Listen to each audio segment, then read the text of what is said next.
दोस्तों तकरीबन हम सभी की एक बहुत बड़ी समस्या आज है क्रोध यानी गुस्सा। 5000 साल पहले भी हमारी यही समस्या थी। इसलिए श्रीमद् भगवत गीता में भगवान श्री कृष्ण ने क्रोध से बाहर आने के कुछ उपाय बताए हैं और क्रोध को नरक का द्वार कहा है। इससे पहले मैं गीता से आपको क्रोध के उपाय बताऊं, थोड़ा धार्मिक हो जाते हैं। मेरा मतलब है चैनल को सब्सक्राइब करके घंटी बजा दीजिए। दोस्तों पहले तो मैं आपको ये बता दूं, गुस्सा केवल एक इमोशन, एक भावना व्यक्त करने का तरीका है और अगर आपकी भी यही समस्या है आप इससे बाहर आ सकते हैं। और अगर आपने इस वीडियो पे क्लिक किया है तो ये आप चाहते भी हैं और यकीन मानिए आपने ऐसा करके आधा युद्ध तो जीत ही लिया है। असल में ये जरूरी है क्रोध आपके हाथ में हो, आप क्रोध के हाथ में ना हो। क्रोध क्या है इसको समझने के लिए एक कहानी सुनाता हूँ। एक बार एक संत एक बहुत ही सुंदर झील के पास पहुंचे। संत का मन किया क्यों ना झील के बीचों बीच ध्यान लगाएं, अथवा वो एक नाव की मदद से झील के बीच पहुंच गए। उन्होंने नाव को चलाना छोड़ दिया। नाव के बीच में बैठे झील के बीचों बीच उन्होंने ध्यान लगाया। कुदरत के बीचों बीच संत जी को ध्यान लगाना बेहद आनंद दे रहा था। प्रभु के ध्यान में वो लीन थे कि अचानक पीछे से एक नाव ने उनकी नाव को टक्कर मारी। एक बार हुआ,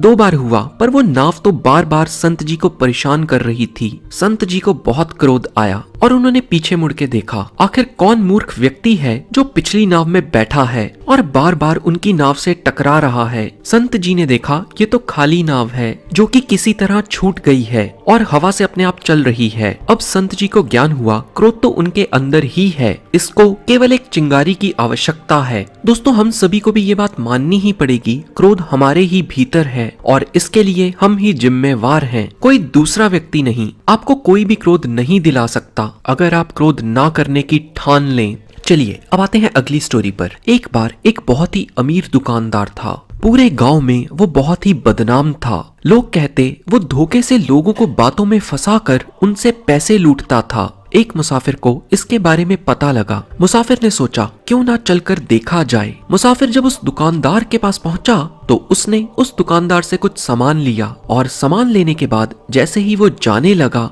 तो दुकानदार ने कहा, मैं तुमसे एक शर्त रखता हूँ और अगर तुम जीत गए तो ये माल फ्री में तुम्हारा और अगर मैं जीता तो तुम मुझे इसके दुगने पैसे दोगे। दुकानदार बोला, मैं तुम्हें एक किस्सा सुनाता हूँ, अगर तुम उस पर यकीन कर लेते हो और ये बता देते हो ये कैसे संभव है तो जीत तुम्हारी, और अगर तुम कहते हो ये संभव नहीं है तो मैं जीत गया। ये बात सुनने में काफी दिलचस्प लगी तो मुसाफिर शर्त के लिए मान गया। दुकानदार ने कहा, मैंने कल रात अपनी बकरी को बंद किया और सुबह उठ के देखता हूँ उस अकेली बकरी ने 100 बकरियों से भी ज्यादा बकरियों को जन्म दिया। अब ये बताओ ये कैसे संभव है। शर्त के मुताबिक अगर मुसाफिर कहता ये संभव नहीं है तो वो शर्त हार गया और अगर वो कहता ये संभव है तो उसको बताना था ये कैसे संभव है। मुसाफिर ने उत्तर दिया, ये तो बिल्कुल संभव है। सेठ जी बकरी आपकी है, रात को आपने बंद की, सुबह आपने खोली और आपके सिवा ये किसी ने देखा ही नहीं। पूरा गांव जानता है आप झूठ तो बोलने से रहे। अपनी तारीफ सुनकर दुकानदार खूब मुस्कुराया और शर्त के मुताबिक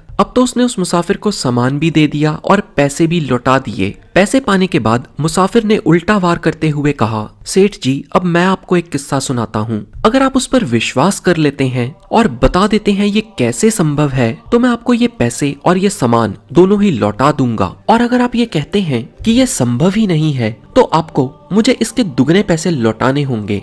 दुकानदार ने हाँ कर दी। मुसाफिर ने कहा, इसी गांव में मेरा एक खेत है और उसमें बहुत सारे सर्प यानी सांप हैं। वो सांप अपना फन हवा में फैलाकर आसमान में उड़ती चीलों को मार डालते हैं। दुकानदार ने कहा, ये तो बिल्कुल संभव है, आप झूठ थोड़ी ना बोलेंगे। मुसाफिर ने किस्सा आगे बढ़ाते हुए कहा, कल जब मैं अपने खेत में गया वहाँ मैंने एक 500 किलो का तरबूज देखा और उसको काटने के लिए एक आरा मंगवाया और जब उसे काटा तो उसमें से एक तितली निकली जिसके मुंह में एक पर्ची पड़ी हुई थी जिस पर लिखा था, ये सेठ चोर है और अमीर बना है गांव वालों के पैसे लूट लूट कर। ये सुनते ही दुकानदार गुस्से से आग बबूला हो गया और बोला, सब झूठ, ऐसा भी कभी होता है। और इस बार भी सेठ शर्त हार गया। दोस्तों सच तो यही है, अगर हमें अपने नाम पर पड़ती ताली पर खुशी महसूस होती है तो गाली पर गुस्सा आएगा। यहाँ गाली से मेरा मतलब है कठिन परिस्थिति, और यही सीख हमें श्री कृष्ण ने श्रीमद् भगवत गीता के दूसरे अध्याय के 38 श्लोक में देते हुए कहा है, सुख और दुख दोनों को समान भाव से देखें।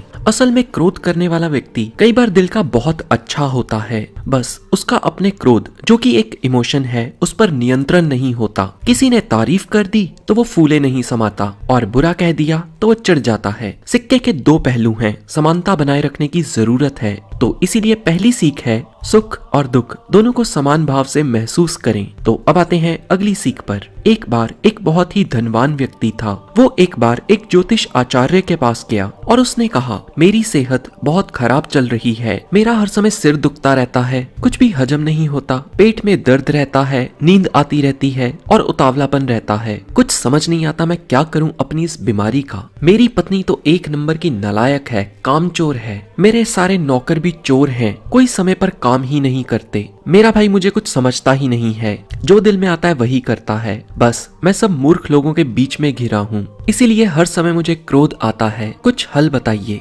ज्योतिष आचार्य ने कहा, आप अपनी कुंडली दिखाइए। कुंडली देखकर ज्योतिष ने अपने सिर पर हाथ रख लिया और कहा, माफ करना, मैं आपके लिए कुछ नहीं कर सकता। उस व्यक्ति ने कहा, महाराज आप कुछ तो बताइए, मैं क्या समझूं। बहुत पूछने पर ज्योतिष ने कहा, तुम्हारे पास केवल 10 दिन हैं, उसके बाद तुम्हारे जीवन का अंत निश्चित है। ये सुनते ही उस रईस व्यक्ति के पांव के नीचे से जमीन खिसक गई। उसने ज्योतिष जी से हाथ जोड़कर उपाय बताने को कहा। ज्योतिष ने कहा, क्या बात कर रहे हैं, क्या मृत्यु को भी कोई टाल सकता है। ये सुनते ही वो व्यक्ति ज्योतिष आचार्य के पांव को हाथ लगाकर उनसे आशीर्वाद लेकर चला गया। फिर ठीक 9 दिन के बाद वो फिर ज्योतिष आचार्य के पास आया और उनसे हाथ जोड़कर कहने लगा, हे आचार्य जी, कल मेरी जिंदगी का आखिरी दिन है और उस दिन मैं आपको बिना दक्षिणा दिए ही चला गया। आचार्य ने कहा, ये बताओ 9 दिन में तुम्हारी पत्नी का तुमसे कैसा स्वभाव रहा। धनवान व्यक्ति ने कहा, मेरी बीवी तो मुझसे बहुत प्रेम करती है, मैं ही देख नहीं पाया। फिर आचार्य ने पूछा, और तुम्हारे नौकर?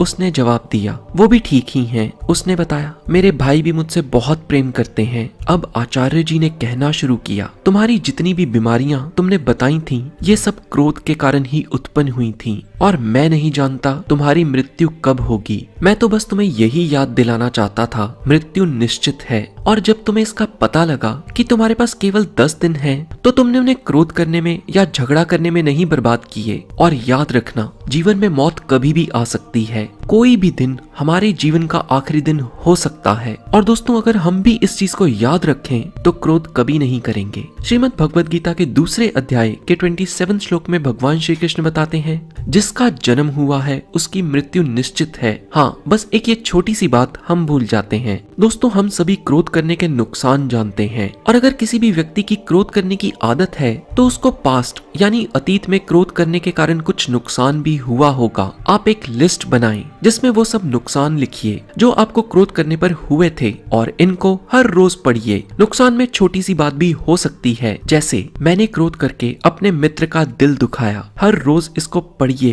पढ़ते रहिए। ऐसा करना ही आपको मदद करेगा ज्ञान को आपके मन तक पहुंचाने में। श्रीमद् भगवद गीता के 5th अध्याय के 15 श्लोक में भगवान श्री कृष्ण बताते हैं, ज्ञान अज्ञान से ढका हुआ है, उसी से आम लोग मोहित हो रहे हैं। श्रीमद् भगवद गीता के 3rd अध्याय के 63 श्लोक में श्री कृष्ण बताते हैं, जब कोई व्यक्ति एक चीज के बारे में निरंतर सोचता है तो उसे उससे लगाव उत्पन्न होता है और लगाव से इच्छा उत्पन्न होती है और इच्छा से क्रोध का जन्म होता है। चलिए उदाहरण से समझते हैं। आप एक स्टूडेंट हैं, आप ये सोच के बैठे हैं आप ही फर्स्ट आएंगे, पर आप फर्स्ट नहीं आते, तो आपको क्रोध उत्पन्न होगा अपने टीचर्स यानी अध्यापक के प्रति या उस व्यक्ति के प्रति जो प्रथम आया है। श्रीमद् भगवद गीता के 3rd अध्याय के 19 श्लोक में श्री कृष्ण कहते हैं, फल के लालच में कार्य ना करो। ऐसा इसलिए भी है, जब आपको फल से लगाव हो जाता है तो आप उसके मोह में पड़ जाते हैं और फल ना मिलने पर आपको क्रोध उत्पन्न होता है। इसीलिए श्री कृष्ण ने श्रीमद् भगवद गीता के 2nd अध्याय के 47 श्लोक में कहा है, कर्म करो, फल की चिंता मत करो, क्योंकि जब हमारा ध्यान फल पर होता है हम कर्म से भटक जाते हैं। फल को भगवान पर छोड़ दो, ऐसा करने से भी आपका मन शांत होगा। दोस्तों, इन सब के अलावा हम जैसा भोजन करते हैं उसका प्रभाव भी हम पर पड़ता है। कैसा अन्न खाना चाहिए इस पर मैंने पहले से एक वीडियो बनाया है, जिसका लिंक आपको एंड स्क्रीन और डिस्क्रिप्शन दोनों में मिल जाएगा। तो वीडियो पसंद आई हो तो लाइक जरूर करें और हर उस व्यक्ति के साथ शेयर करें जो दिल का तो अच्छा है पर क्रोध थोड़ा अधिक करता है। ऐसी और भी नॉलेजेबल वीडियोस के लिए इस चैनल को सब्सक्राइब करके बेल आइकन पर क्लिक करना मत भूलें। मैं आपको फिर मिलूंगा ऐसी किसी वीडियो में। जय श्री कृष्णा।